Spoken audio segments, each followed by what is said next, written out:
আমরা যাচ্ছি হচ্ছে বাঙালি দোকানে ইফতার করতে। অনেক দিন পর আমি হচ্ছে গিয়ে জিলাপি মুড়ি মাখা খাবো।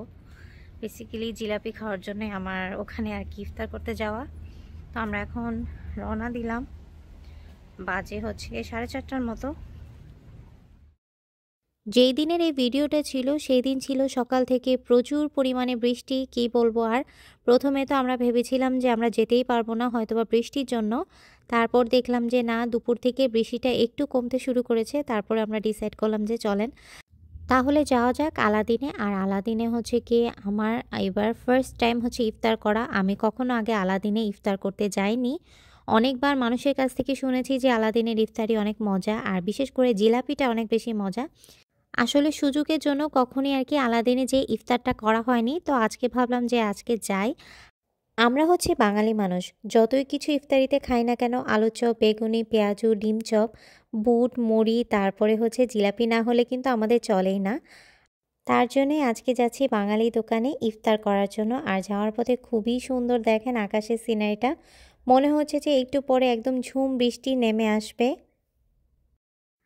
আর সেদিনের এই আকাশের ভিউটা দেখে আমার মনে হচ্ছিল কি, মনে হয় বাংলাদেশের মধ্যে কালবৈশাখী একটা ঝড় আসবে, এরকম একটা ফিল হচ্ছিল। তো আমাদের আলাদিনে যেতে বেশি একটা সময় লাগেনি, কারণ সেদিন অনেক কম ট্রাফিক ছিল। সাধারণত আমাদের বাসা থেকে যেহেতু 30 মিনিট বা 35 মিনিট লাগে, সেই দিন একদমই কম সময় লেগেছে।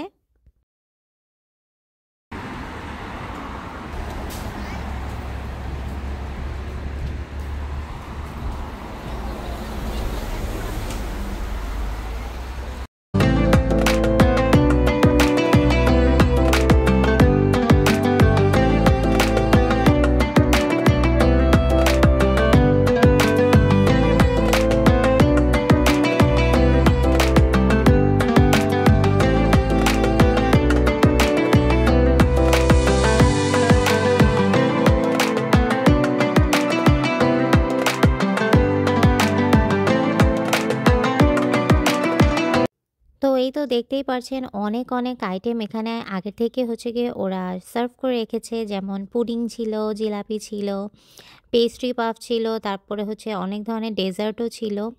আর এখানে হচ্ছে ভাজা পোড়া সব, এখানে চানা বুট রয়েছে, তেমন পেঁয়াজু, বেগুনি, তারপর চিকেন পাকোড়া, চিকেন তান্দুরি, এখানে ছিল হালিম, পাশে ছিল নুডলস, আর 2 ধরনের পাকোড়া বা মাছ টাইপের একটা কাবাব ছিল। তো মোটামুটি আমাদের কাছে তো সব কিছুই অনেক বেশি ভালো লেগেছে। আমি জাস্ট ইফতারের আগে একটু ভিডিও করে নিচ্ছিলাম। হ্যালো গাইস, আমরা চলে এসেছি আলাদিনে আজকে ইফতার করার জন্য। আসতে আমার, আর আজকের ওয়েদারটা অনেক বেশি সুন্দর, ঠান্ডা।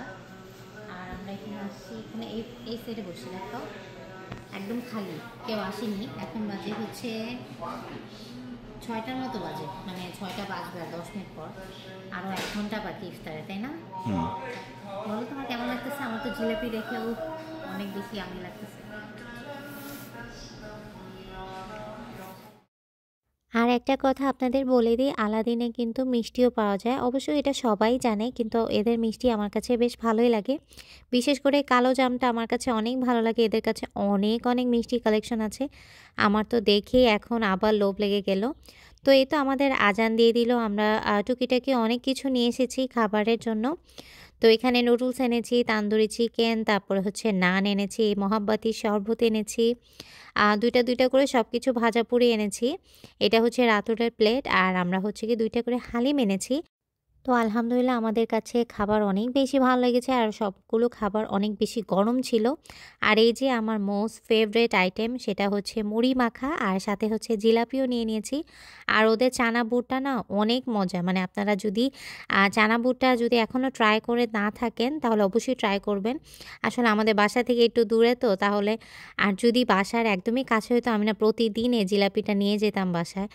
আমার কাছে ওদের জিলাপিটা অসম্ভব ভালো লেগেছে, কারণ ওদের জিলাপির মধ্যে একদম পারফেক্ট ছিল সব কিছু। মিষ্টি পারফেক্ট ছিল, তারপর ক্রাঞ্চিনেসটাও পারফেক্ট ছিল।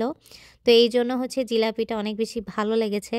মনে হচ্ছিল যে আরও কয়েকটা খাই, কিন্তু পেট আসলে একদমই ফুল হয়ে গেছে। আমরা এই মুড়ি মাখাটা খাওয়ার পর আমি হচ্ছে কি এখন হালিম নিয়ে বসেছি। আর হালিমেও কিন্তু মাংস ছিল অনেক, হালিমটা অনেক বেশি গরম ছিল। তো এই তো সব কিছুই ভালো লেগেছে। আর আপনাদেরকে বলে রাখি এটা হচ্ছে পার পারসন হচ্ছে $20 করে। এটা হচ্ছে কি ইফতারের জন্য একটা বাফেট ওরা চালু করেছে পুরো রোজার মাসে। পার পারসন $20, তো আমাদের হচ্ছে $40 এর মতো গিয়েছে। আর সবার লাস্টে হচ্ছে এখানে চা দিয়েছে আর রাতুলের জন্য এই তো চা নিয়ে এসেছি। সে তো চা পেয়ে মহা খুশি, আর আজকে আমি এখানে ইফতারি করে মহা খুশি হয়ে গিয়েছি, বিশেষ করে জিলাপিটা খাওয়ার পর। তো আজকের ভিডিওটা এখানেই শেষ করছি। সবাই ভালো থাকবেন। ভিডিওটি কেমন লেগেছে জানাতে ভুলবেন না। আল্লাহ হাফেজ, টাটা।